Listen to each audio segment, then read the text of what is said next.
Welcome to Sideline Sports. This week it is myself, Jake, along with my co-host John. We're without JB this week. He's taking a leave of absence person. So JB, you're watching this. Just thoughts and prayers to you, buddy. Hope everything's okay. But this week we are joined by Rob, Big Shot Rob Straight. He is the host of his own podcast, Diamonds in the Rough, and he also writes for the East West Football Network, and he covers the AFC South. So, Rob, welcome to the show. Good to be here. Thank you guys for having me on.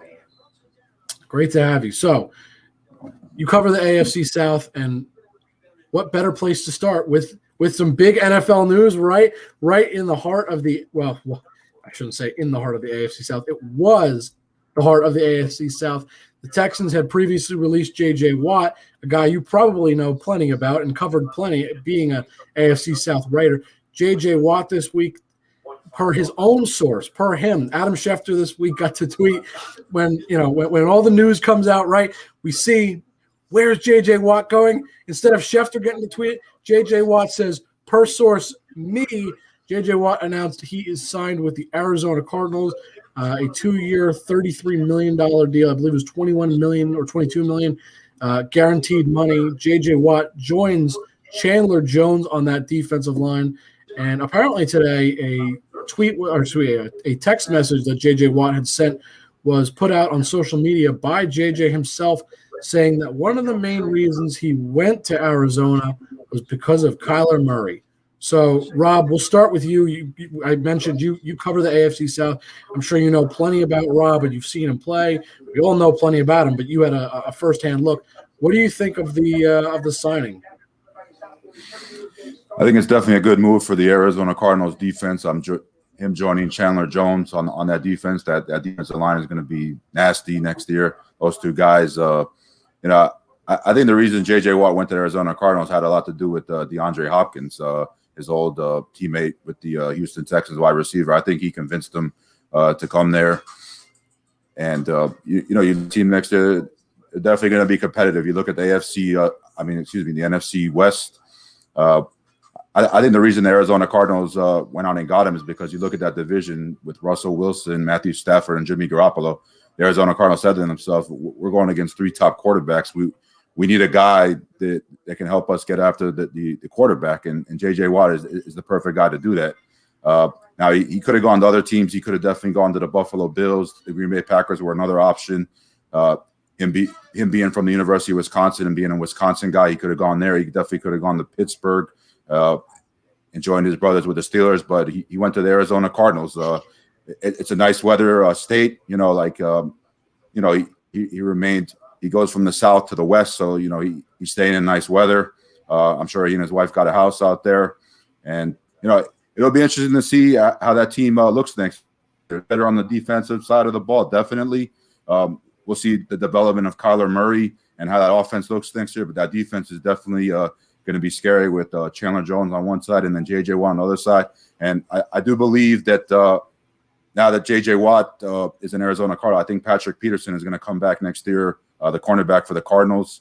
So, the Arizona Cardinals are definitely making a run at that division next year. The Seattle Seahawks did win the division last year. It's going to be an interesting division with the Rams, Seahawks, the 49ers. We know all the guys they have with Jimmy Garoppolo and Bosa coming back and George Kittle. And then, J.J. Watt just joins the list of great pass rushers in that division with, Aaron Donald, Chandler Jones, Carlos Dunlap, the list goes on. So it's definitely going to be the NFC West is going to be a very competitive division next year. They call it the Wild Wild West, and we'll see what happens.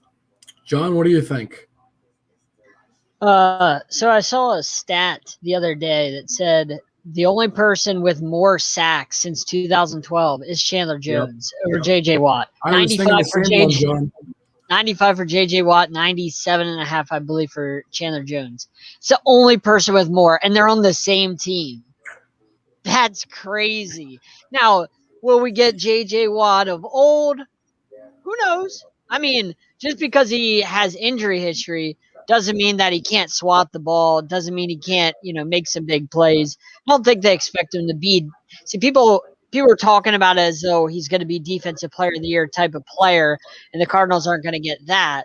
I don't think anybody's expecting him to be Defensive Player of the Year J.J. Watt again, but they're expecting him to make big plays, some big plays, rush the quarterback, things like that. I mean, he can still make an impact, even though he's not quite the same guy. And face it, I mean, you got to pay guys money. You can't just think you're going to get J.J. Watt on a 2-year, $10 million deal or something stupid like that. You got a lot of money. I mean, J.J. Watt, Defensive Player of the Year before. So, good signing for the Cardinals. I still think they have a ways to go when it comes to being competitive.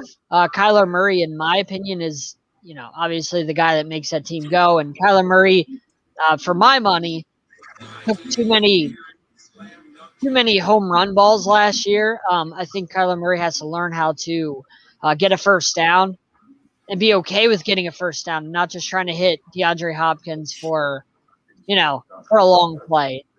So I think the Cardinals are on their way up, but Kyler Murray's got to take that next step and not necessarily just try and hit a long pass every time or try and run the ball. You got to be able to get first downs and the little things. And I also think they need another receiver outside of DeAndre Hopkins. I think it's not fair to ask him to do everything, because if you bracket him, which is hard to do, but if you bracket him on that offense, then you make Christian Kirk or somebody else beat you.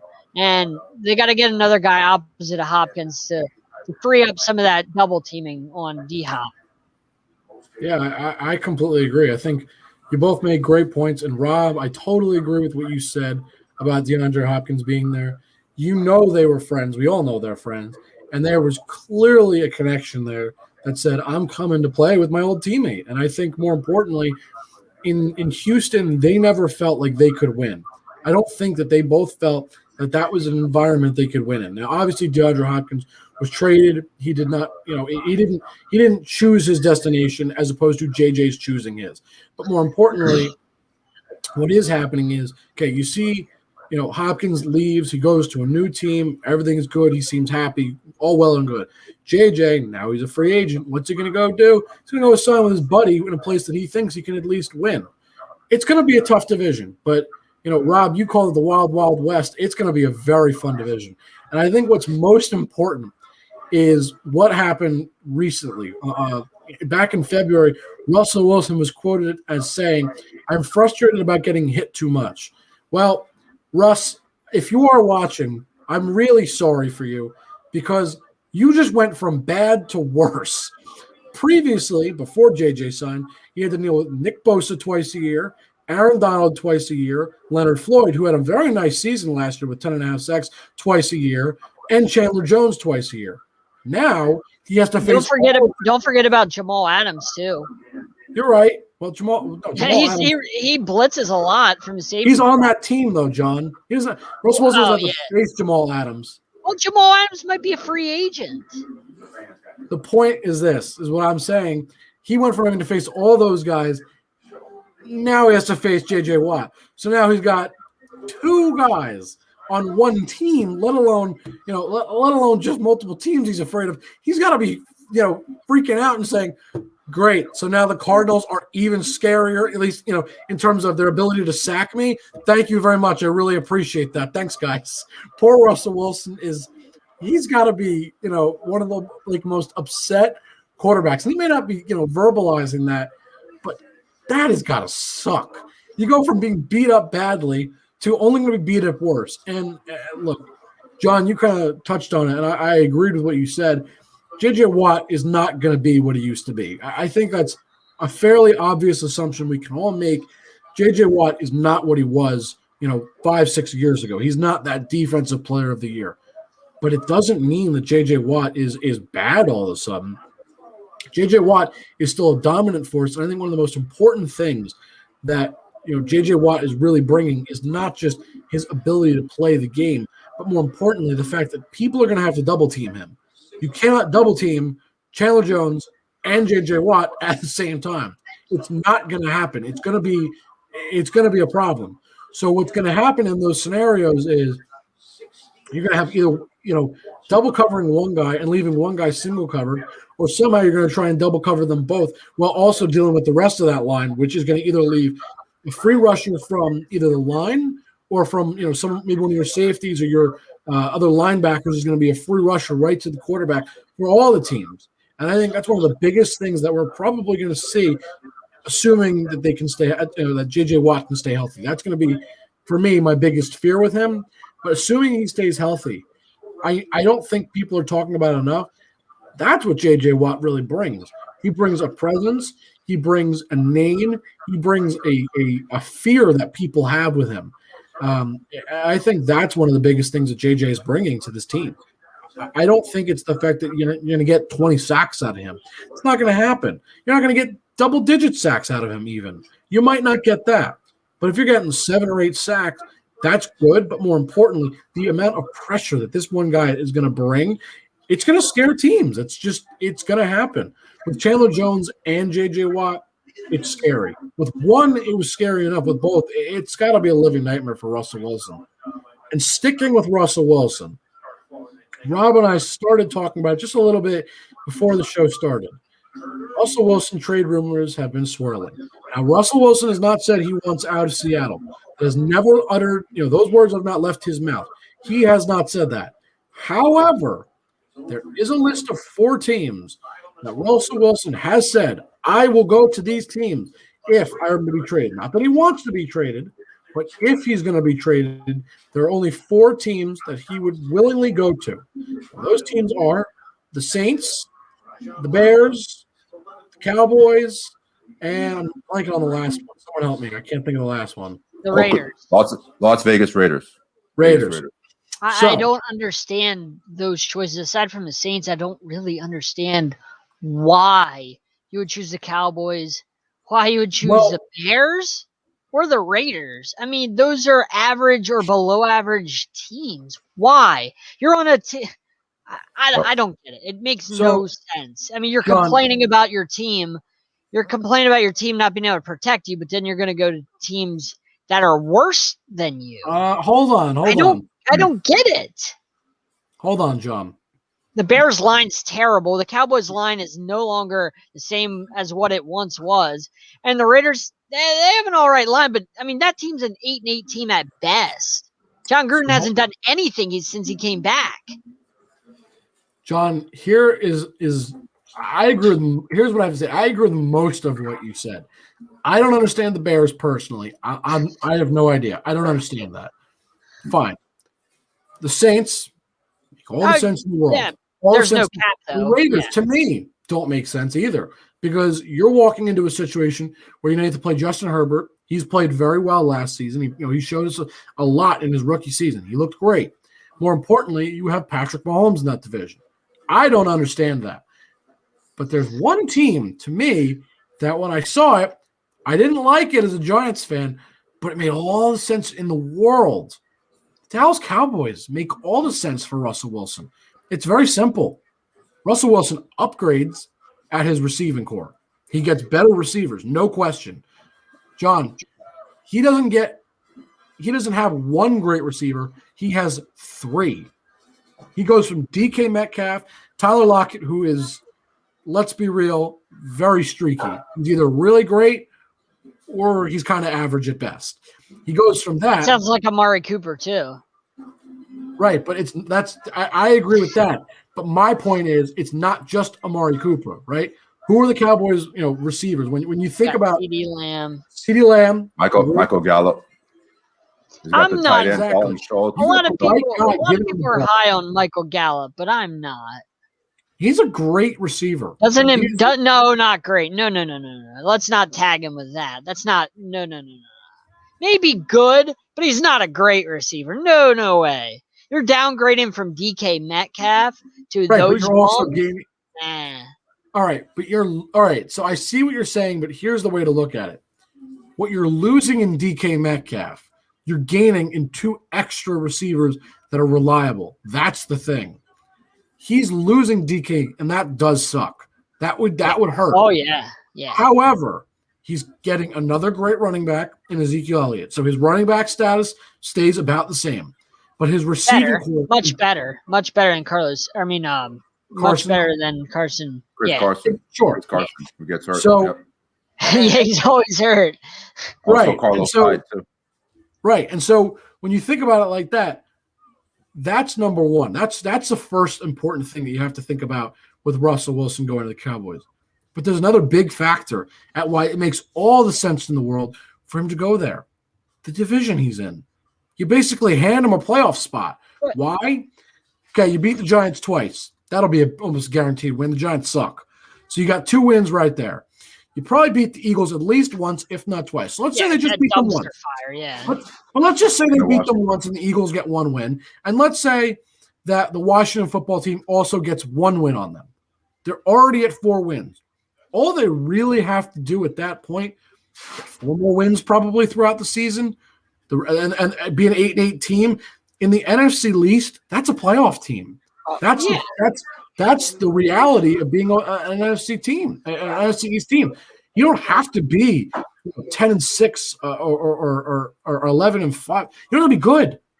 You have to be.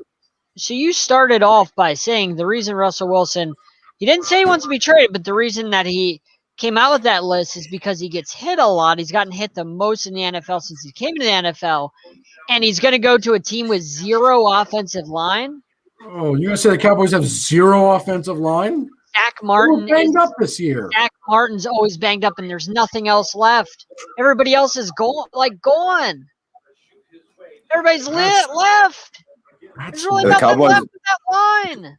The Cowboys years ago had one of the best offensive lines in football. Obviously, it's not the same, but he still goes to a capable team, and the Cowboys would be able to sign Russell Wilson at a cheaper price than what Dak wants, being that he is an older quarterback. Now, if I'm the Seahawks, I wouldn't want to trade Russell Wilson to any team in the conference. I would want to get him out of the conference. So I think it would make the most sense if I'm the Seahawks and I don't want to have to face him in the playoffs is to trade him to the Raiders if you want to go there.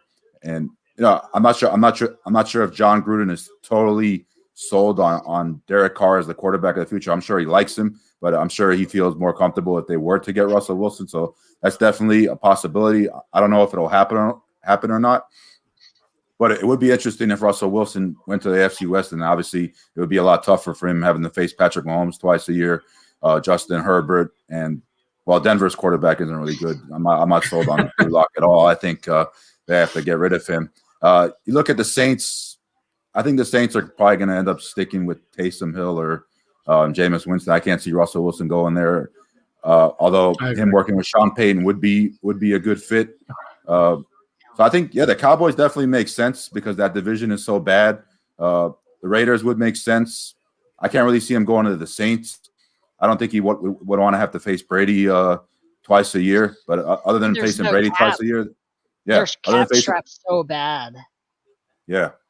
I mean, other than facing Brady twice a year in the NFC South, Atlanta's a team that's pretty messed up. I mean, we don't know the future of Matt Ryan.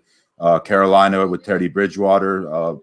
I heard reports that Carolina's interested in possibly trying to get, Christian McCaffrey. He's a great running back, but can he stay healthy for a full year and get back to the level he did, 2 years ago?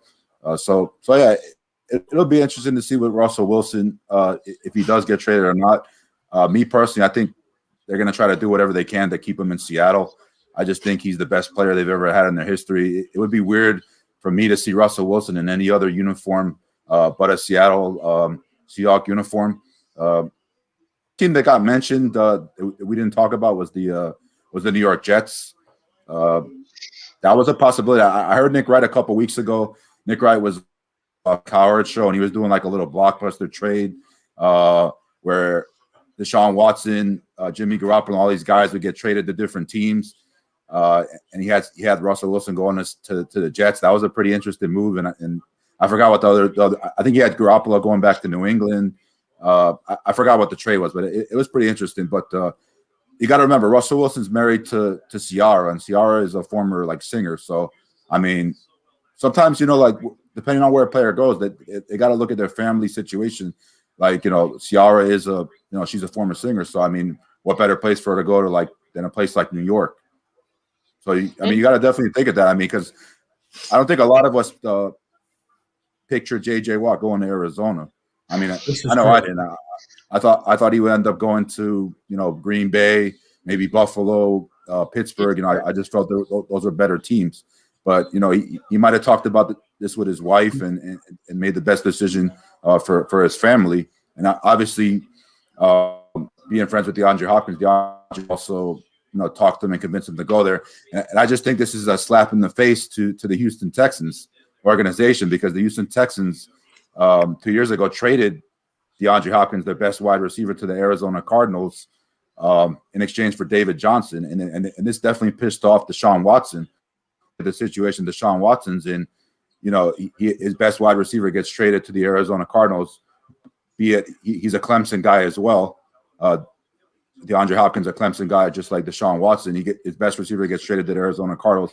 He's left with David Johnson, who's a decent running back, but David Johnson, he's an injury-prone running back, so he has no top wide receiver. His top wide receiver is Will Fuller, who was injury-prone, and now they released J.J. Watt. Yep, and now they released J.J. Watt. So this is just like a slap in the face to the Houston Texans. Like, yeah, this is what you did to me. Now I'm going to get J.J. Watt, and Deshaun Watson will be out of there soon. And you guys are going to be left with nothing, and you're going to have to totally rebuild and start from scratch. I mean, the Texans already released Duke Johnson. They released the center. I mean, they just need to blow up this team and just start from scratch. All I'm waiting for is somehow the Cardinals trade Kyler Murray somewhere else and trade I was just thinking Watson. I mean, it's not going to happen, and I know that. I know it would never happen, but just the thought of it would be so funny, because it's like, oh, hey, and if they win a championship, like, hey, Houston, guess what? Oh, that would be ultimate. Oh man, that'd be you traded me talking about DeAndre Hopkins and Deshaun Watson, and you released me, JJ Watt, and it's like, hi guys, we have a championship and you have nothing, and it's like the ultimate screw you to ownership, because they made so many mistakes. They have botched this franchise, because that would be. I would say 3 years ago, they looked they looked last year, not this season, but the season before they were up 24-0 in the playoffs against the Chiefs. Well, I'm saying 3 years ago, before anything happened, they looked so Deshaun Watson, DeAndre, everything was looking so promising for this team. And now you fast forward to 2021, best player in franchise history, J.J. Watt, or at least defensive player in history, gone. Top receiver, one of the best receivers in the entire league, gone. One of the best young quarterbacks in the league wants out. That's not a mistake. That is clearly a dysfunctional organization. And I'm going to say it. I think the Texans are going to become the next Jets. They already are. They're already there. The direction they're headed in, they're going to become the Jets. They're already there. What are you saying? Becoming? They're already there. The Jets are fixing themselves. The Texans are already there. They're a complete dumpster fire. Everything's out in the media. Everybody sees everything. The president stepped down. Got rid of your head coach. Your quarterback wants out. You got rid of J.J. Watt, who does so much in that community. Traded DeAndre Hopkins for peanuts. Like, they haven't reached bust-bubble level yet. It is. I mean, it can't get. How could it get much worse there? I mean, it's such a dumpster fire. And then a couple years ago, remember the comments by the owner about the inmates running the asylum or whatever. That's a comment. So it's like, it's just one thing after another with them, and it's just. I mean, the Jets are at least trying to fix themselves. Lions are a dumpster fire. Browns have fixed themselves. So the bad teams are starting to fix themselves, whereas the Texans are like, hey, Texans and Eagles are like, hey, time to vie for that number one spot of being the biggest dumpster fire in the league. John, we did say last week, we think that there's a little bit something going on with the Eagles and the Texans. We think there might be. Man, it's quite the race between those two teams to be the biggest dumpster fire. Yeah, Houston doesn't just have one problem. They have problems. I mean, you look at the city of Houston in general. I mean, Houston Astros were a World Series team a few years ago. That they had the whole investigation with the cheating. They lose George Springer in the offseason. George Springer signs with the Toronto Blue Jays. James Harden wants out. You trade James Harden to the Brooklyn Nets. You trade Russell Westbrook to the Washington Wizards. A couple years ago, Chris Paul, you get rid of him. Now you're pretty much destroying the whole football team. Like, what does Houston really have to be proud of right now? I don't really know. I mean, Houston is the fourth largest city in the United States population wise. It's a big city. There's no state tax in Houston. It is a good free agent market for like free agents to go to. But right now, and what the Texans organization is doing, as well as the Rockets or the Astros, I think the Astros have a good chance to be a good baseball team this year. But with the Rockets and Texans, I don't understand what they're doing. Don't forget that Victor Oladipo turned down a 2-year extension with the Rockets too. So I think that says a lot about where that franchise is going. Because if he felt they were, on the up and up, I'm sure he would have said, "Sure, I'll take the money and I'll stay another 2 years." Obviously, that says a lot about where they're going. And I know we'll talk about that more, but I got one more thing I got to talk about. Because, Rob, you are a Dolphins fan, and John is also a Dolphins fan. Now, John, I think you know where this is going. John and myself and JB had a relatively heated debate earlier in this season because I think John has lost his marbles.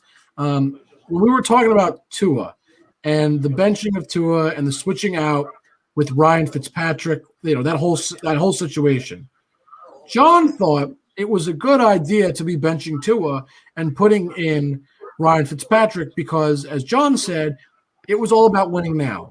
Now, Rob, you're a football analyst like the rest of us. You're also a Dolphins fan, so you kind of have the best of both worlds like John did. I got to hear what you think about what they did with Tua. Do you think it was the right thing, benching him and putting him back in and all that shuffling, or was that a mistake? I mean, it's a tough question. I mean, because there were at times last year where he struggled a bit, so I could understand why they benched him. In certain games against the Denver Broncos, and we didn't have Ryan Fitzpatrick the last game of the year against Buffalo, so he kind of struggled. I understand where Brian Flores was going with benching Tua, but the guy's only a rookie, and you got to let him learn from experience. So you got to let him make mistakes. You got to understand he's only a rookie. And you brought him in, halfway through the season. So you got to kind of let the guy learn and be a pro and learn how to be a pro. And as a rookie, learning how to be a pro is making mistakes and being able to get yourself, out of mistakes. So I understand, Brian Flores wanted the team to make the playoffs. And, we just missed it by one game, losing that last game at Buffalo. And he did struggle at times. But you got to kind of let the kid learn. And it's kind of tough, because I wanted the Dolphins to make the playoffs last year and they didn't. But even if they would have last year, they would have got their ass kicked in the first round against Buffalo or any team they played. They're not on that level yet. But this year, I like what we have with Tua. In the offseason, he's going to get a full offseason to work with the wide receivers. Hopefully, there'll be OTAs and training camp and all that. So he's coming into this year as the full-time starter, and he'll have the full offseason to work with these guys and get better. So I expect him to come in this year a lot better than he did last year. I don't think that the Dolphins are going to have Ryan Fitzpatrick as the backup quarterback this year. It's possible. I think they're getting rid of him. I don't know where he's going to end up.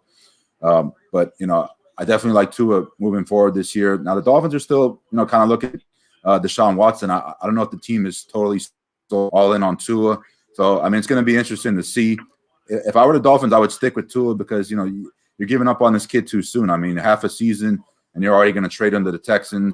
Now, I know Deshaun Watson is a seasoned pro and he's a great quarterback, but you got to kind of see what you have. You can't give up on him, too quick. Yes, he's coming off the bad hip injury a couple of years ago, but you got to see what this kid is made of for a full season. So I would definitely stick with Tua and not trade the house just to get Deshaun Watson now, even though I know Deshaun Watson is a great quarterback. I want a lot in return for him, and I would just stick. If I was the Dolphins, I would just stick with what we have right now and stick with Tua this year before trying to make any other moves and giving up on a quarterback. Because I mean, we've gone through so many quarterbacks since Dan Marino was somebody, and I think Tua is our guy. John, you're the Dolphins fan here. I want to hear what you guys say. Yeah. So what a lot of people just like when it comes to black. If Justin Herbert got shut out 45-0 at home to the Patriots, that wasn't much of a thing. But if Tua struggled against the Broncos, that was a big thing. If Joe Burrow struggled, that wasn't a big thing. But anytime Tua made a mistake, that was a big deal. I don't know what the media has against this guy. He's a great guy. He doesn't say much. He's really nice. Good guy. I don't get it. But I mean, Tua was, remember, less than a year removed from hip surgery, from breaking his hip, less than a year from breaking his hip to playing in the NFL, and he played basically 9 games. That, to me, that's commendable right there. Just being able to play any amount of games after breaking your hip, coming back in less than a year, like that to me, first and foremost, without an off season, to learn your team.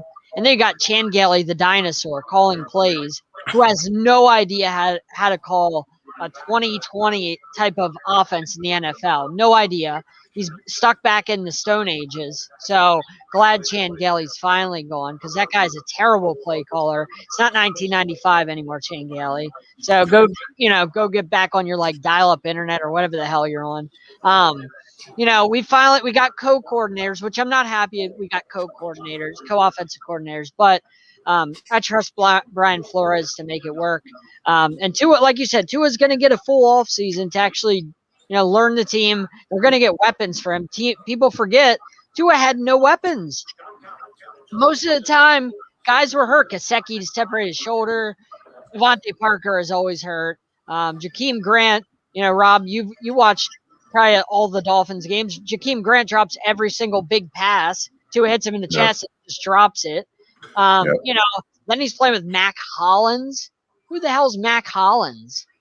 It's probably second to worst, receiver in the NFL, probably. It's terrible. Playing with guys like that. He's playing with 3 tight ends because Gesicki's always hurt. He's playing with tight ends that they're giving extensions to. Dead last in the league in rushing. Don't forget that. And then 3 offensive linemen were rookies. So don't forget that. So, so much working against this guy. If you had to work with those type of weapons, you probably wouldn't do very good. But Tua actually had a pretty good rookie season. And that's not counting all the drops, all the, stuff that the receivers, did to him and Chan Gailey did to him. But he actually had a better touchdown to pick ratio than Peyton Manning did in his rookie season. So I'm just saying, Tua had a pretty solid rookie year for being limited with his weapons and coming back with no off season, less than a year removed from a broken hip. So give this guy some credit, and he didn't run. It's not like he runs his mouth, so I don't understand why people are against him. He hasn't done anything wrong. He didn't tell the Dolphins to draft him at 5. It just happened. But people, are upset that Herbert didn't go to the Dolphins. Well, too bad, So that's just me. People just don't look into the facts. They just kind of knock Tua for some reason because he took a 3-3 quarterback in Ryan Fitzpatrick's job. Oh, okay. How many times has Ryan Fitzpatrick made the playoffs in his career? 0? Okay, that's what I thought. So we can stop crying about Ryan Fitzpatrick losing his job. Nobody cared about that guy before he was 3-3 with the Dolphins. Nobody cares about him now. So we can stop whining about Ryan Fitzpatrick losing his gig. If anybody's upset about him losing his job, please have him go play for your Packers, sit Aaron Rodgers, have him go play for your Cowboys, sit Dak, have him go play for your Seahawks, or whoever you root for. If you're so upset about Fitzpatrick not playing for the Dolphins, sit your quarterback, whoever to sit Mahomes, have him play for the Chiefs, have Fitzpatrick start, then there you go. You'll get your wish. Yeah. I'm not upset at all with the Dolphins starting to after the first couple games of the year because, look at Ryan Fitzpatrick. He beat the teams that he was supposed to. He couldn't beat the Patriots the first game of the year. That should have been a win.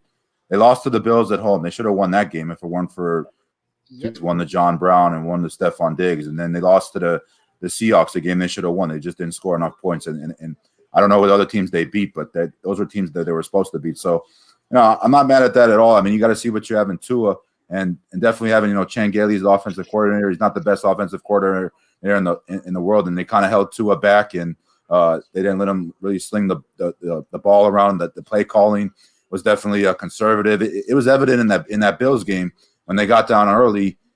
The play calling was just too conservative, little dink and dunk passes, and they weren't throwing the ball deep. And you got to see what you have in Tua. You got to throw the ball deep. And definitely, Jakeem Grant, he definitely dropped a lot of passes last year. There were a lot of deep balls that he dropped. I think the Dolphins are going to get rid of him in the offseason. They're talking about getting rid of Albert Wilson. A possibility that they might sign is T.Y. Hilton. T.Y. Hilton, he's an FIU guy, so it's a possibility that if the Dolphins were to lose Albert Wilson didn't play this past year because of COVID. He held out, so it's possible he might be gone. They'll have Alan Hearns coming back. I don't know what's going to happen with Jakeem Grant. I do like Jakeem Grant as a punt returner, but if they get rid of him, it's no big deal. We can find somebody else in the draft. But, getting T.Y. Hilton would be nice.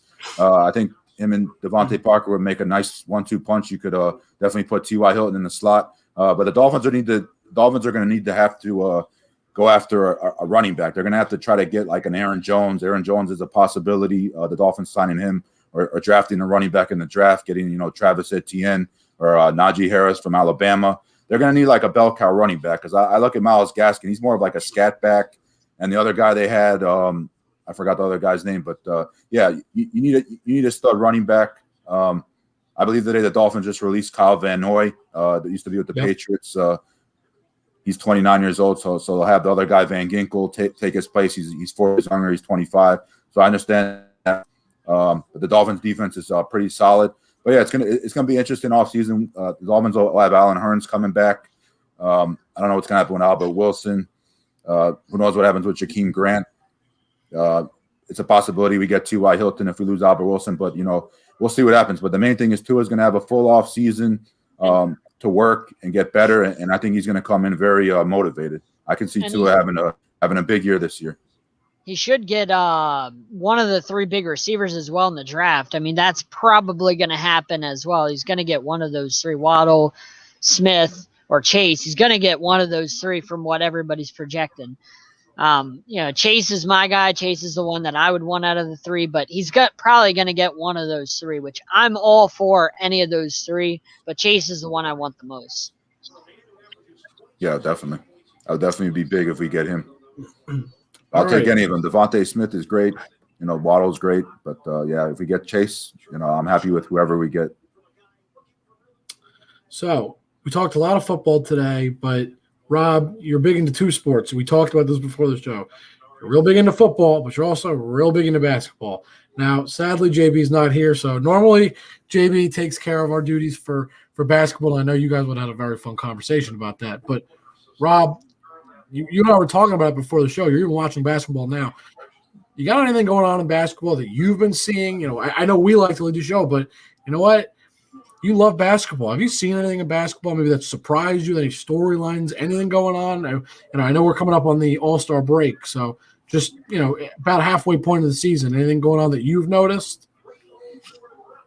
Yeah, I'm real impressed by the way that they're playing, without Kevin Durant missing games and Kyrie Irving missing games. I'm real impressed by how James Harden is fitting in well with that team and being a leader and leading the league in assists and the way he's playing. Brooklyn Nets at an 8-game winning streak. I believe they lost the other day on Saturday to the Dallas Mavericks, and I can understand them losing to Dallas because they were without Kyrie and Kevin Durant, and they lost to the Mavericks and Luka Doncic. But yeah, I'm really impressed with how Brooklyn's playing. The main thing with Brooklyn is we're gonna have to see how they play, down the stretch going into the playoffs. Durant's gonna have to be healthy, Kyrie, and they might need another rebounder.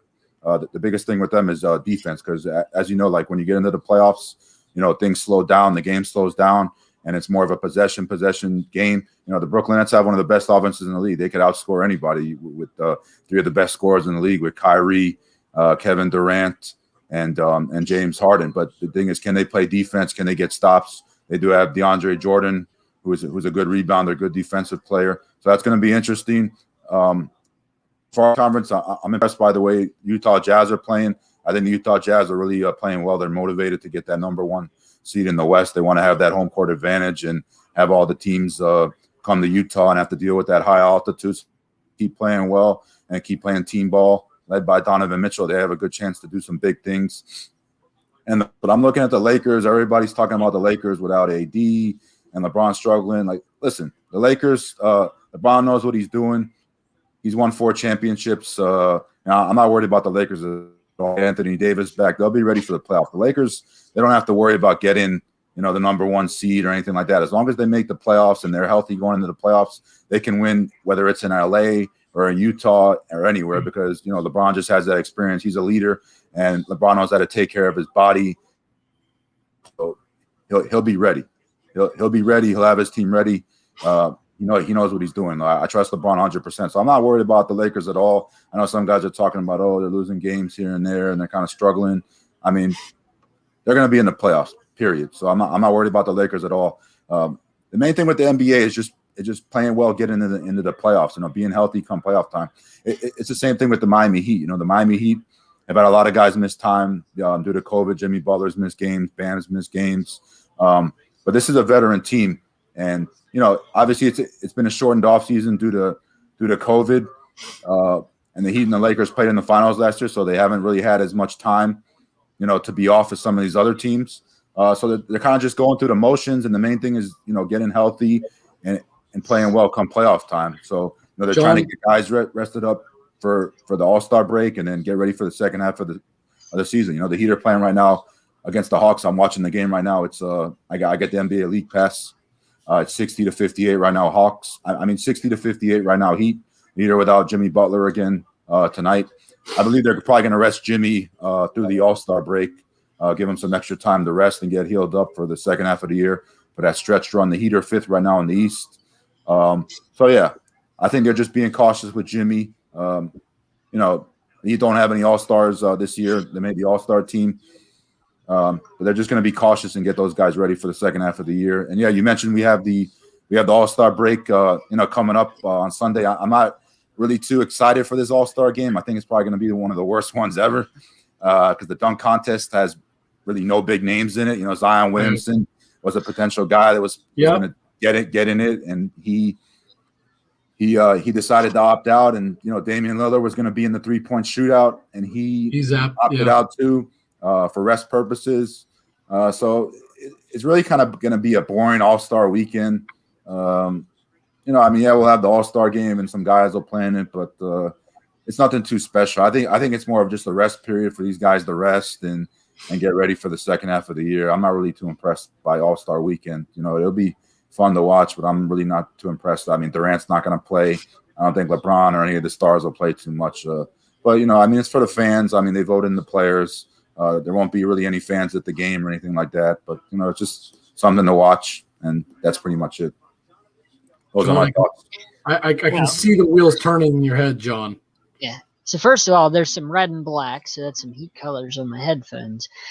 Second of all, Bam Adebayo should be an all-star, so that is just a travesty in and of itself, because the guy has had an amazing season. Saw a stat the other day, I believe over a 12-game span, he's averaging 20 points, I believe 12 boards, I think it's 8 assists, a whole bunch of other stats that only the guy from the Nuggets, I don't know how to say his name, Nikolai Jokic. Him and Larry Bird have only achieved that stat that Bam Adebayo has achieved over a 12-game span. Those are the only 3 players, so that was impressive to me. Bam has had an amazing season. He's not an all-star. That's absolutely insane that he's not.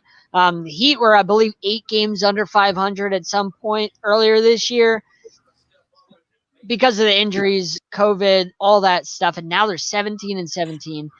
Probably going to beat those wimpy Hawks tonight, so it'll be above 500 for the first time in a long time.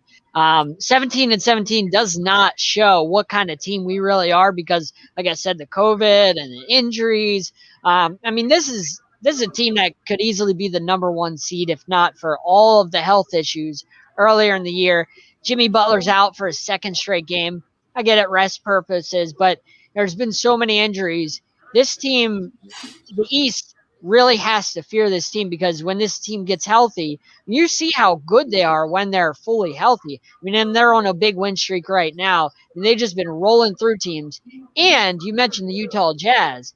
Utah Jazz started to fall apart when they lost to the Heat the other night. That's when their losing streak started. It all circles back to the Heat. Lakers had LeBron James. Where did LeBron James get those first 2 championships? You're right. You guessed it, the Miami Heat. So it all circles back to the Miami Heat. Eric Spoelstra is going to be a Hall of Fame coach when he's all said and done. He's one of the best in the NBA. These guys Jake and JB don't believe me. Eric Spoelstra is one of the best in the NBA. He just doesn't get appreciated for how good he really is. And he makes some mistakes sometimes. I get that. But this guy has been to 5 finals. 5. Since 2010. All right. Hold on, John. He and Eric Spoelstra, credit. John. He's fantastic. Hard workers. This needs to be said. Hold on. You need to fear the Miami Heat in the East. John, 3 of those finals, he had one of the best big threes in all of NBA history. I don't just care. named 5 NBA finals. Okay, but 3 of them had nothing to do with his ability to coach. 4. Yeah. LeBron James was in 4. Lost 2, won 2. Right.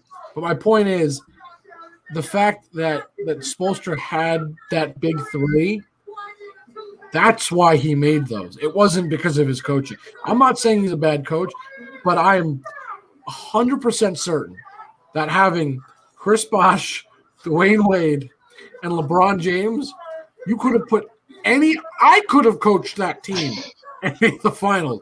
Not because any of us know basketball, but because they were such an incredible talent. And I'm not trying to take away from Spoelstra, but it's a little misleading when you say 5 finals. Well, you 5. Look 5 is 5. Hey, 5 is 5. You can't negate 5 times he's been in the finals. He took the Heat to the finals this past season. That was impressive. Yeah. The guy's really good. Underrated, underappreciated. And I mean, that was his most impressive run. I don't think anybody expected this Heat team Heat team last year to get to the finals. I was rooting for them, but I thought Milwaukee was clearly the favorite. I mean, obviously COVID had a big thing to do with it, having that time off and extra time to rest. Everybody thought Milwaukee would be the favorite. Everybody liked Boston. Those are probably the 2 favorites. Toronto was another one, but he just did a great job in the bubble, and the Heat didn't have to travel too far going to Orlando. Now, yeah, obviously going back to the big 3, having LeBron there was the icing on the cake. I think without LeBron, the Heat wouldn't have won those championships if it would have just been Bosh and Wade. I go back to that 2011 finals. I think the Heat really should have won in 2011. If LeBron James had just been at 80% in that finals against the Mavericks, the Heat would have won 3 championships. He was 60%. Obviously, that finals was a learning experience for him. They deserve to lose that. They deserve to lose that. Yeah, he didn't play it well at all in that finals. He didn't have the post-up game. He didn't really take charge, and that was the turning point in LeBron's career. They also to Dallas. They deserve to lose that because before the finals, when Dirk was sick, they were mocking Dirk being sick. The Heat were mocking him before the finals, which was just classist by my Heat. So they deserve to lose that, and they took the Mavericks lightly. They didn't take them serious. So as much as I wanted the Heat to win that, they deserve to lose that. Yeah, and then looking in 2013, obviously Skip Bayless is a big LeBron hater, and he'll say that he won the finals because of that Ray Allen shot. But mind you, they still had to go win Game 7, and LeBron had a triple-double in Game 7. Now, mind you, that Ray Allen shot was huge, and Chris Bosh got the rebound and kicked it to him and hit that 3. And, I know the Spurs were kind of celebrating early, and they had the tape ready and everything like that. But they still had to go out and win Game 7 at home, and LeBron had a triple-double in that game. So a lot of people forget that. Now, the next year, the Spurs did kick the Heat's butt in 2014. Kawhi Leonard was the finals MVP. And I remember that first game, I think in San Antonio, I think the air conditioning went out in the year, and LeBron got cramps or something, and he was overheated, and the Heat just got totally killed in that 2014 finals against the Spurs. They lost that series 4-1, and that's when LeBron realized, listen, it's been a great 4-year run here in Miami. My time is up here. This team is getting kind of old. Dwayne Wade's not the same. Chris Bosh isn't the same. Shane Battier, Ray Allen is old.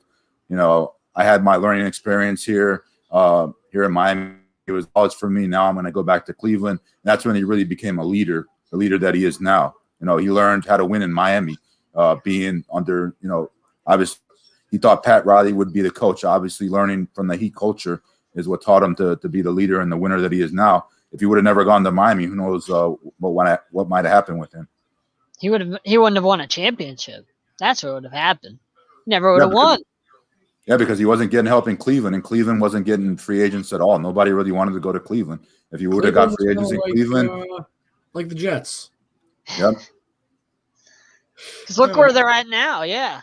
I hate to make fun of them, but it's true. Speaking of championship teams, this year has been an interesting year for sure. There are teams atop the league I was not expecting. Teams like the Jazz. I'm the first to admit I didn't think they'd be number one seed on the West right now.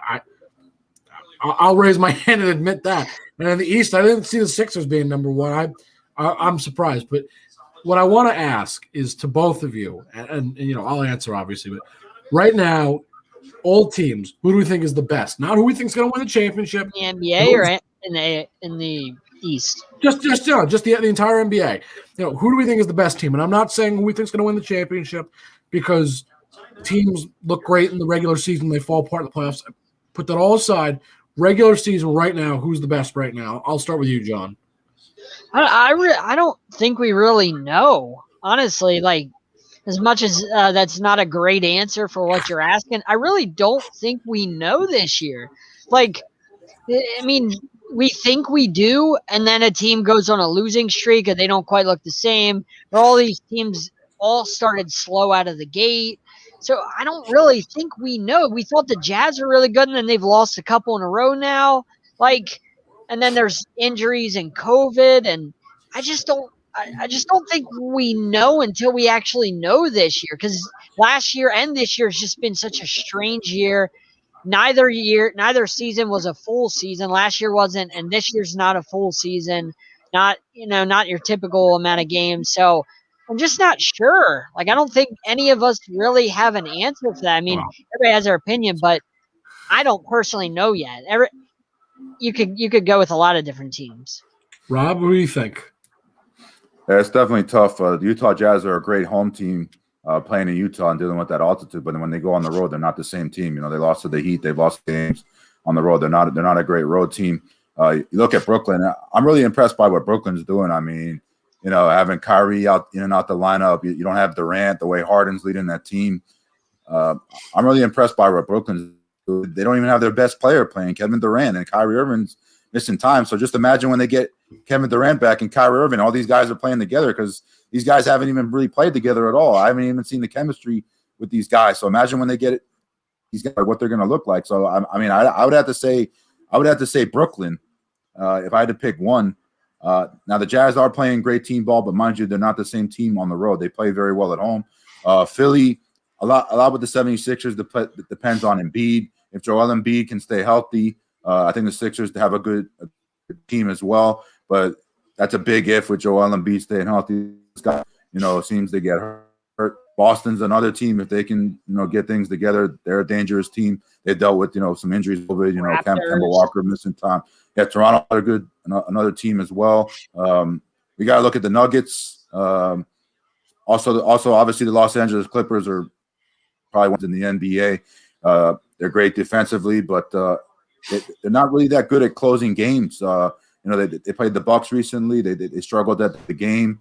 They got to really figure out who they're going to give the ball to at the end of the game. Is Kawhi going to be that guy to take the last shot? Is it going to be Paul George? Who's going to be the leader on that team? Kawhi Leonard.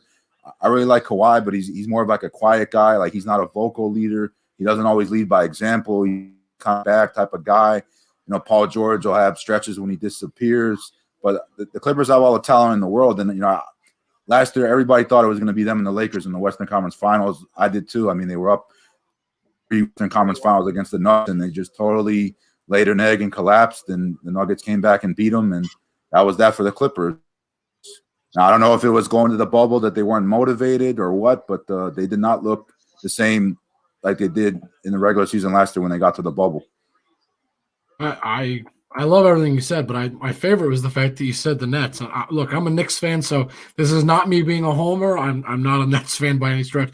I think the Nets are the best team in the league, and I don't think there's a question about it. I think, Rob, you said everything I was thinking, really, which was this is not them at their full strength, and they're still already one of the best teams in terms of just pure record in the whole league, and they're not at their best yet. They are still going to get better.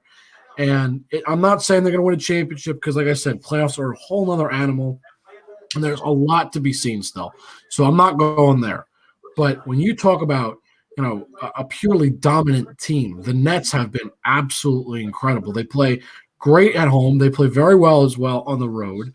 They're a tough team, and I think the important thing to remember is they're not at their peak. Like I said, they are going to only get better from here, and that's the important thing. I think they are going to be a force not just for this year but for the coming years.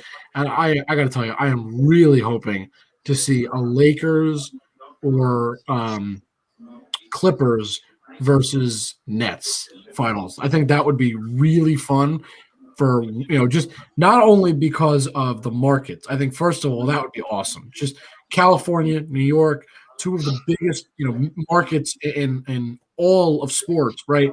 Going head to head, that would be incredible. But more importantly, I think it would just be an awesome matchup. I think it'd be a really fun matchup, in terms of two of the best teams in the league. And but yeah, I have to say the Nets. I think if they can get healthy and come playoff time, they can keep things going. They'll be a force. But that is going to be my big question mark for now.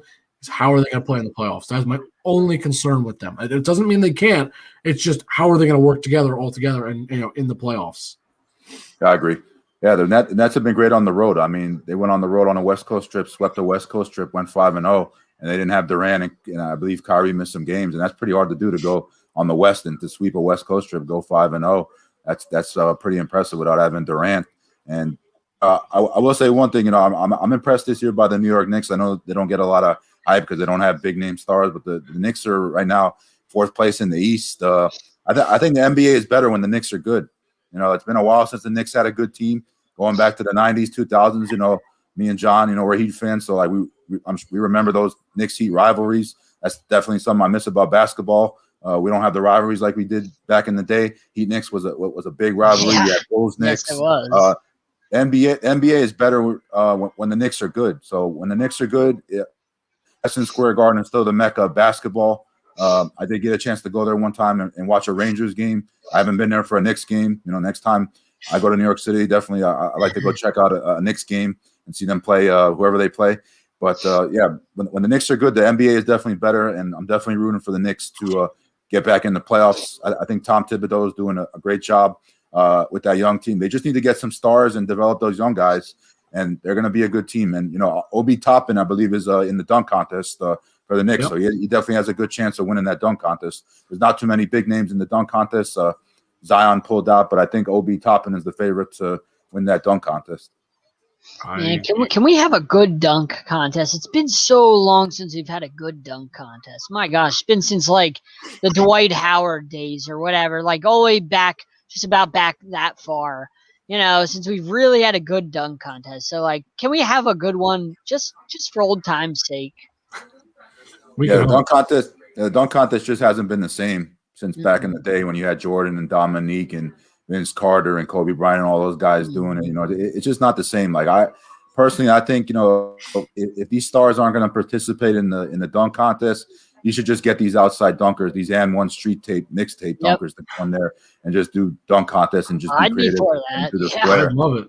I'd be for that too. I mean, LeBron for years toyed with us saying, yeah, I'm going to do the dunk contest. Listen, if LeBron would have done the dunk contest, he should have done it in his rookie year in 2003. Not said, oh, I'm going to do it this year, or no, I'm going to do it next year and play with our mind. No.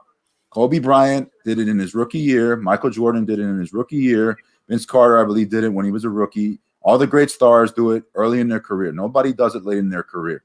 Now, Zion, it's only his second year. He can still do it. Maybe he'll do it next year. He's not doing it this year, but it's possible he still does it next year. Zion isn't the most creative of dunkers, but he has power, and he's a big name. So I hope Zion will do the dunk contest next year as well as some other guys, but we'll see. Another guy I wanted to see in the dunk contest this year that's not going to do it is Birds of the Minnesota Timberwolves. He would have been a good guy to see in the dunk contest as well. He's not doing it, and I don't know what other guys are in the 3-point shootout, but Damian Lillard just pulled out. I'd like to see Duncan. I'd like to see the Heat get in the 3-point shootout. I don't know if he's going to do it. I know Bam's not doing the skills challenge because he didn't get voted in as an all-star. That's kind of disappointing to me. I thought Bam deserved to be on the team as a reserve. Yeah. But it is what it is. So yeah. So we talked a lot of NBA, and John, now we come to you finally. It's your favorite time of the year. Baseball is not only it's not coming. It's not you're not counting down the day. No, baseball is here. John, what do we got going on in the MLB? Man, I'm excited. Spring training is finally here. First to start off, I don't know if any of you call it. Behind me is my Orioles flag, as always, every week. Trey Mancini, the best story in all of baseball right now is Trey Mancini's first at-bat since he beat colon cancer. The other day, he got a single in his first at-bat. Doesn't matter whether he got a hit or not. Like, just the fact that he came back to the plate and was able to, swing the bat and take pitches and things like that after having colon cancer last year. It's just one of those things. It doesn't matter if you get a hit. It doesn't matter anything. It's just he's back. And that's like the coolest thing is that he was able to beat cancer and he's back playing the game that he loves. And that's what I wanted to start with. I think that's, I love stories like that. Where he's, Look, I'm not an Orioles fan, but that was awesome. I was very happy to see that for him. I mean, it kind of reminds me of, Alex Smith this year, right? Another feel-good story. Just it's things you just love to see. It doesn't matter if it's a team you like or not. Good for him. That is, it's awesome, and it's good to see him back out on the field, even though it may not be my team. It doesn't matter to me. I mean, I'm very happy to see him back out on the field. I just hope he can produce at a high level again because that would make this story just that much sweeter, I think. And it was pretty cool. The umpire, everybody was giving him they're clapping for him, and he was in standing ovation. The umpire started kicking dirt off of the plate, trying to buy time, for him to do the ovation and stuff like that. So it was cool of the umpire to let that happen, not just be like, all right, let's get the game on, So yeah, I thought that was pretty cool. So I'm excited. Absolutely. I'm excited for baseball. There's a whole lot going on, in baseball this year. Obviously, everybody thinks the Dodgers are gonna, and rightfully so, thinks the Dodgers are gonna win the World Series. That rotation's maybe one of the best I've ever seen. Do you guys have any other World Series teams that can dethrone the Dodgers? I mean, I've been thinking about this. There's got to be a team that can take on the Dodgers, that can beat the Dodgers, right? Or is it just straight up the Dodgers are just walk away with this thing? I mean, you look at the American and the National League. I mean, the Marlins had a decent year last year, but that division with the Braves and with the Braves and the Mets, and obviously the Nationals and the Phillies, it's a tough division. I like the Braves this year. The Braves played the Dodgers in the playoffs last year. That was a pretty interesting series. I think the Braves are really a tough team. They could definitely challenge the Dodgers in the National League. I could see them meeting them again in the playoffs. I think another year with that Braves team getting that playoff experience last year could definitely help them in the playoffs against the Dodgers. Obviously the Dodgers, that pitching rotation is loaded, and you add Trevor Bauer to the mix. I mean, that definitely helps. But that Braves team, man, they're a tough team, and I'm a Marlins fan. But before the Marlins came into existence in 1993 as an expansion team, I was a Braves fan. I used to root for the Braves all the time, and the Braves were kind of like the Buffalo Bills of baseball. They would get to the World Series and lose in the World Series every year, but they were able to get one year in 95, 96, I believe. They beat the Cleveland Indians, but I remember watching those Atlanta Braves teams back in the day with Terry Pendleton and Ron Gant and David Justice. Those were just some great teams, and it's good to see the Braves good again. So I would say the Braves in the National League have a pretty good chance of dethroning the Dodgers. I would give them a good chance. The Mets are going to be interesting too. They got Francisco Lindor and Carlos Carrasco in the offseason, so they'll be interesting. I think the Marlins will be interesting. I like what the Derek Jeter's doing with the Marlins, building that team up. In the National League Central, you still got the Cubs, who are a good team. You got the Milwaukee Brewers. In the West, in the NL West, another team I forgot to mention, is a very dangerous team that definitely could challenge the Dodgers, is the San Diego Padres. That team right there. Yep. They got Blake Snell. Yep. Yeah, they got Blake. They got Blake Snell, and they got the other guy from the Cubs. What's his name? What's the other guy? The Jap. I'm trying to think of his name. Oh, you're talking of. No, I can't think of his name. I know. I can picture his face too. Oh, give me a second. How about Darvish? You Darvish. Yes, yeah, you Darvish. I can picture his face. And Mike Clevenger. Don't forget about Mike Clevenger. Is also. Oh yeah, they did get Clevenger. That's what I'm saying. Yeah. So that Padres team right there is going to be a dangerous team. And then you had Fernando Tatis, who just got a big fat contract in the offseason. He got paid. So, and they got Manny Machado coming back. So, I mean, that Padres team could challenge the Dodgers for that division. So that Padres team is great, and that pitching rotation is good with Mike Clevenger, Blake Snell, and Yu Darvish. So that's a dangerous team. And then obviously the American League. You know, I'm in New York now, so I'm going to watch a lot of Yankees games and a lot of Mets games. So I'm rooting for the Yankees to get back to the World Series. I was kind of looking forward to seeing Yankees Dodgers in the World Series. I think that would have been the ideal classic World Series, East Coast, West Coast, the two big markets going at it.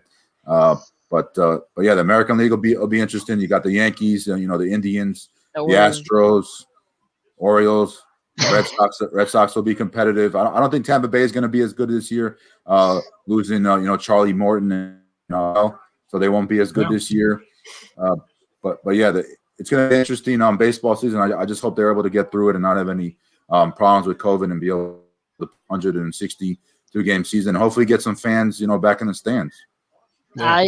I think the biggest problem for them is potentially a work stoppage this year. I think a work stoppage potentially could happen. I think that there's still a lot with this stuff that just happened from Seattle, where the apparently it happens a lot where they're manipulating the time so that way it doesn't count as a rookie season for players.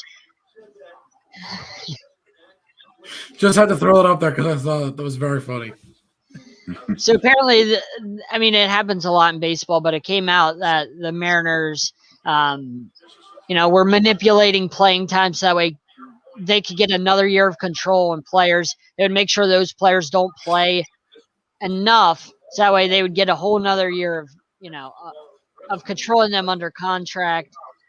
They're making them sign contracts, basically telling them, if you sign it this way, then you're going to lose this. If you don't sign it this way, you're going to get that. But basically manipulating young players into signing contracts that they shouldn't be signing. And so the MLBPA and the MLB they already hate each other, as we saw last year. It was, during a pandemic, they put money above everything. They didn't care about the game. They didn't care about anything. Players all cared about the money. Nobody cared about the game, which everybody's supposed to be caring about the love of the game, but it was all about money. So I think with this manipulation stuff, it's really going to come to the surface at some point. The MLBPA and the MLB are going to butt heads, and I think a work stoppage is inevitable. So I think that's the biggest concern this year. COVID is a big thing, but these guys fighting each other is really a big thing too, and that's my concern. I love baseball; it's my favorite sport. I'm really obsessed with baseball, but money talks. Money really talks, and these a lot of these owners and players, all they care about is money. I can't speak for everybody, but it's a shame, man. It's a real shame because baseball is a beautiful game. Yeah, baseball to me is it's a sport I watch pretty much. I think we lost. Yeah, Jake. Yeah, baseball. Yeah, we lost Jake. Yeah. Baseball is the game I watch pretty much in the summer. Once basketball is over and then football free agency is ended. Baseball is pretty much the only sport going on in the summer. So I follow baseball, and that's when I really get into it. It's just such a long season. It drags on like forever. But, like in the summer, I'm following baseball. And then obviously when it gets close to playoff time, as we get close to the postseason, I definitely follow it more. So yeah, I'm excited for baseball season coming up. It's going to be an interesting year. If you're a big baseball fan, you should definitely check out the last episode of my podcast, episode 8. I interviewed an author, Del Jones. He had the ninth biggest baseball novel of all time, called At the Bat, the Strikeout That Changed America.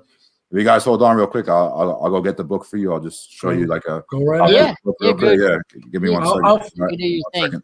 I guess John removed me because he didn't want to hear what I had to say. So I'll finish what I was going to say.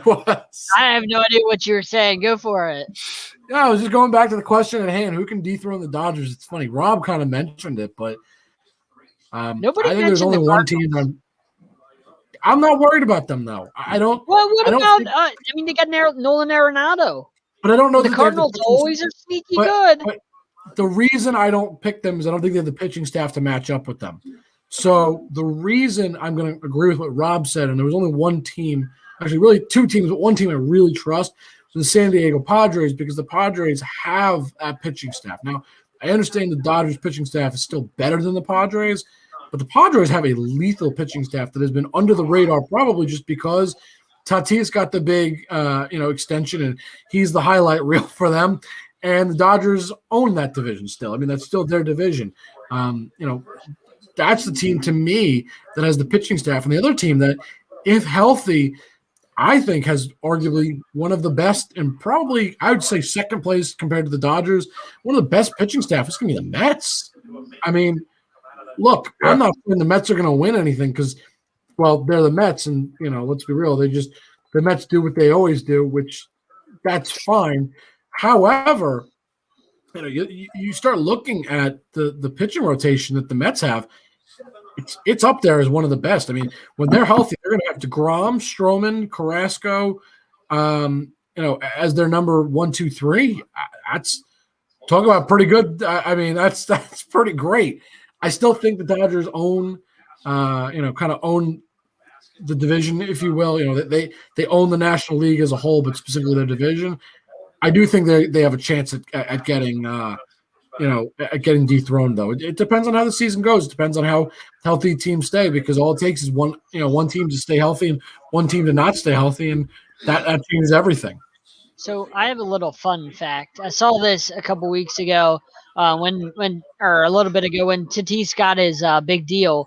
I saw something where the Chicago White Sox tweeted out back in 2016 that they traded away Fernando Tatis Jr. to the Padres for James Shields and cash considerations. Yeah, they're regretting that now, I'm sure. Fernando Tatis for James Shields and cash. Like, how?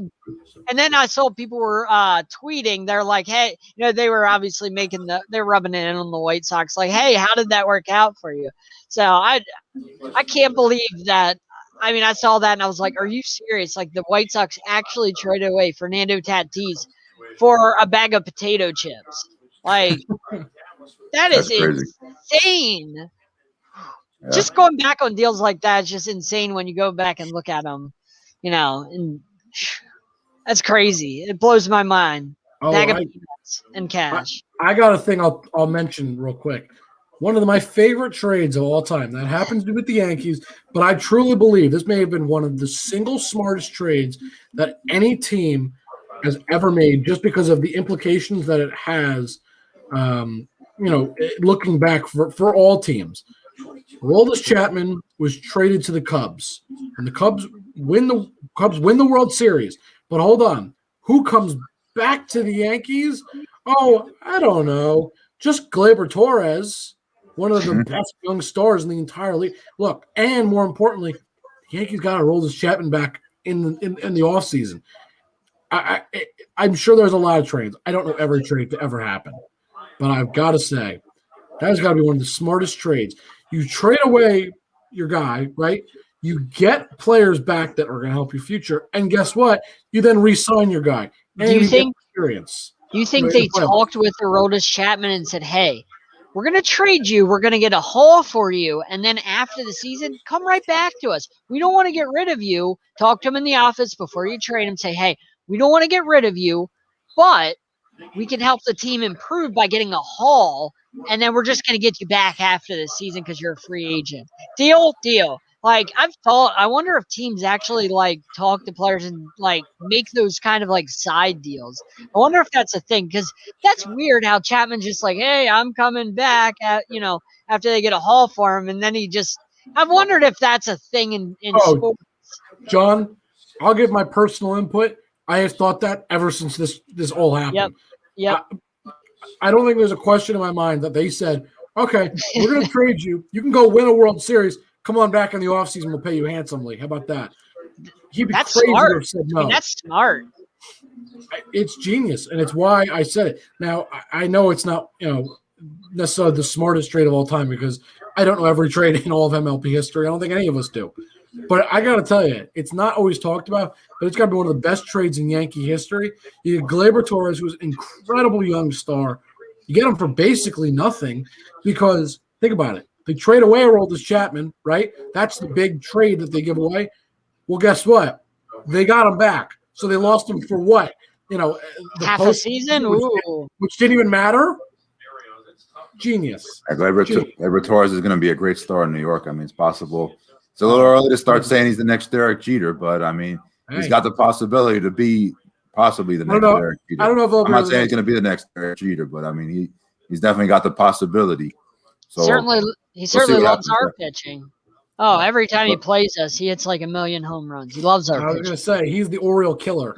He might as well move to Baltimore and just play for us. He loves that park or loves our pitching staff. I don't know, which maybe both.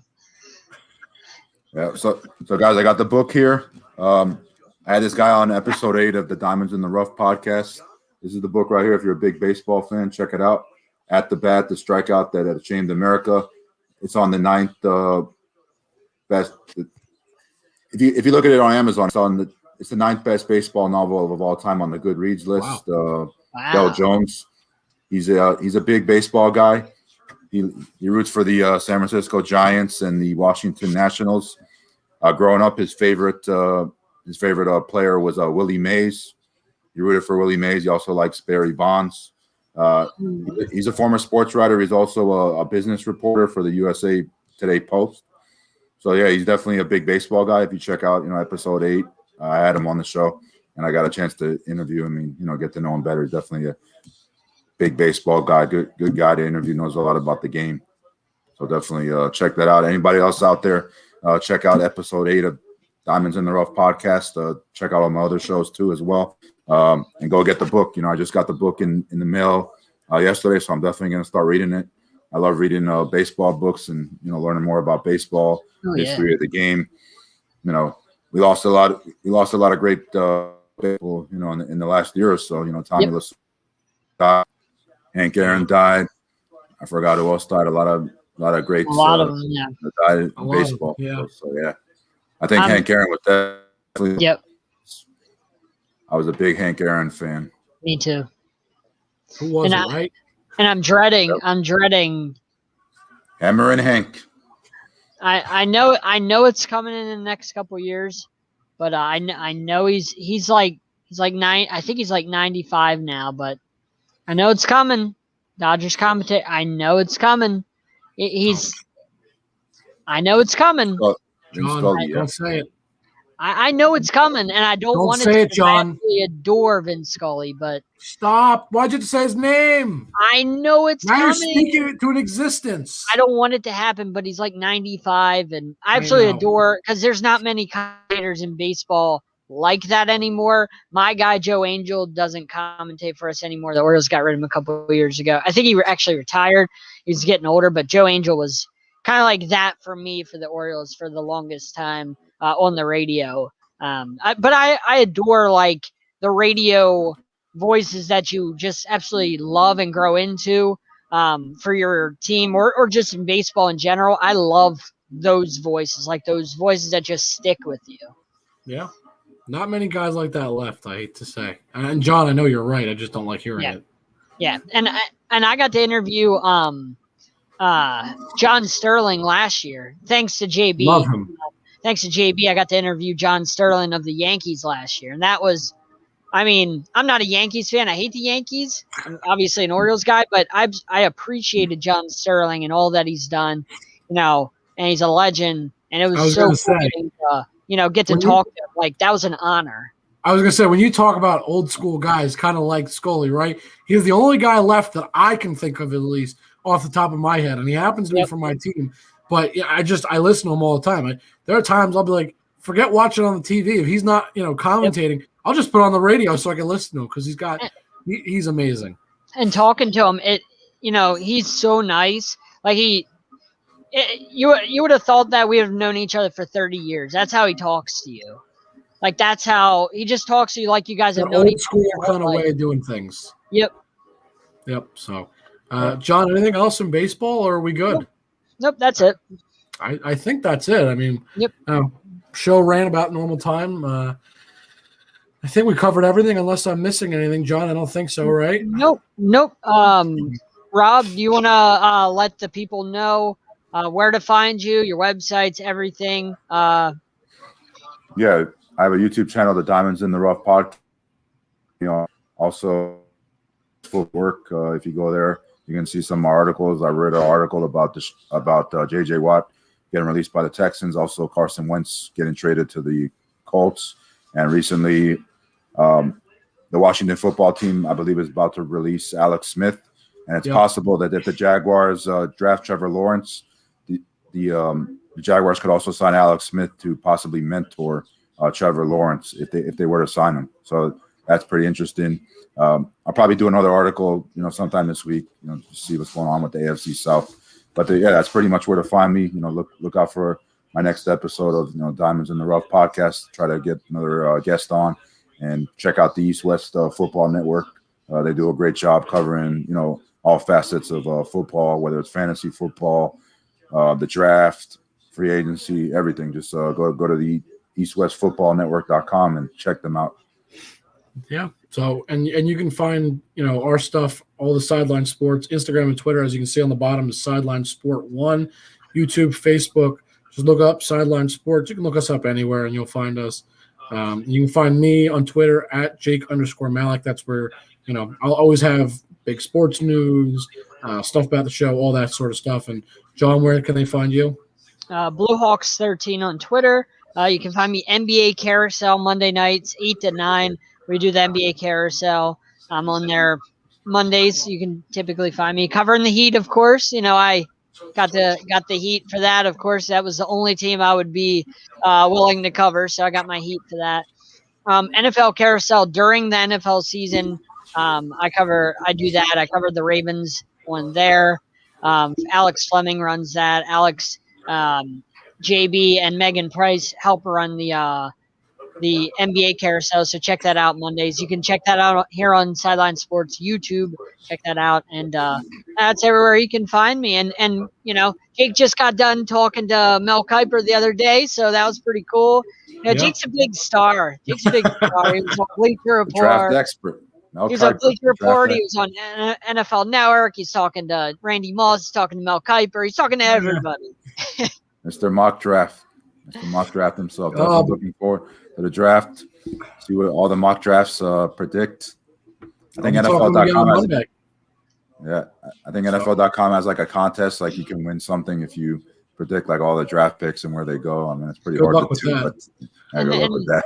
And besides the season, I love free agency, but when the draft comes and talking about the draft and right before it, I love that season. I love the night of the first night of the draft. You sit down with your buddies and you're who's blah, blah, blah going to draft? Who's going to get traded? And you're sitting there and you're watching it all. And I just absolutely love the first night of the draft. I look forward to it. It's coming. It's coming Christmas. soon. It's like a night of Christmas, a couple hours of Christmas. Well, I can tell you right now, we will be covering that 100%. So everybody that is watching, I was going to say, everybody that's watching, I'm telling you now, we will be covering it. So be sure to be watching us because we'll be covering that as soon. And John, we know you'll be very excited about it for your Dolphins. You might see us in Cleveland. You might see us. Who knows? Never know. So I think that's it for this week for Sideline Sports. Everybody have a good night, and we will see you next week.